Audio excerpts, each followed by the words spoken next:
Well, this is actually the first time Kira and I have seen each other since the passing of the torch, I suppose. And I'm really excited for her, really honored. I could have chosen a better person to represent not only New York, of course, but of course across the country as America.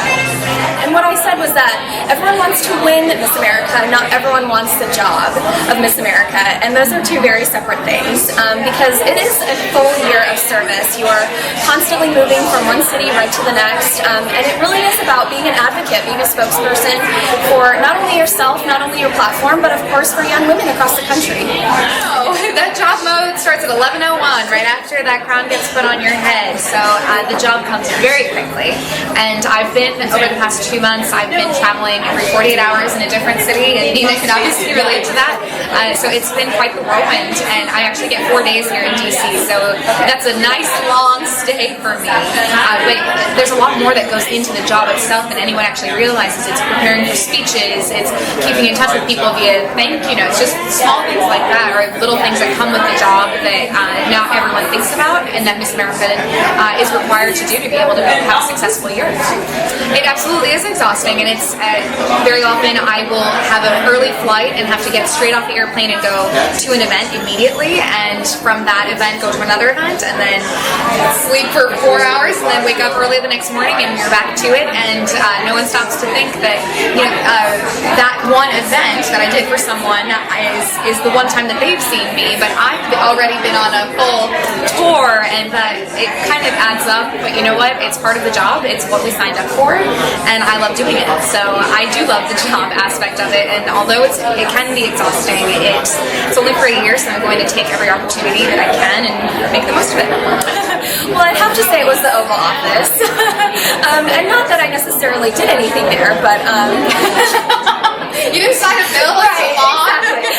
But it was just quite an honor and a very humbling experience to meet with President Obama, speak about my platform, the job of Miss America, like we so talked about, because that's really primarily why we even signed up for this, is to be an advocate for our platform, promoting mine, which is celebrating diversity through cultural competency, which I've championed for not only my year of service as Miss America, but before that and even now as well. And also relate to, because she didn't do a classic Miss America talent, and neither did I, and I think that just goes to show how diverse the organization is, and that you can have, as long as you have confidence in what you present, you can really do anything that you would like, as long as you're being yourself and you're having a good time doing it. And the reason I chose to do it, it was just another way for me to connect with the judges on that personal level. I sat down on the stage right in front of them, and also kids love it. And I've done it several times for kids now, and they eat it up, and it kind of breaks down those barriers. And yes, I miss America, but I'm still a person, and I still want to empathize and connect with as many people as I possibly can. You keep time kind of with a specific beat, and I paired it with the song Happy by Pharrell, and it just fit my personality. And you can look it up on YouTube.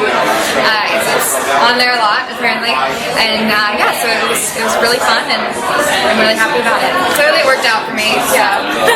Well, it was certainly, the Indian culture is a huge part of my identity, who I was, and I knew that if I was going to represent myself and represent Miss America, I wanted to reach out to a new demographic of young women that's representative of what America is today. Because we live in a country that's no longer as simple and as plain as black and white anymore. And the night I won, my moment was really performing my talent, because it was reaching out to that young girl who I knew was watching Miss America, and for her to finally say, wow, this year Miss America looks like me, and I don't have to have a normal talent to be in this role and attain this title.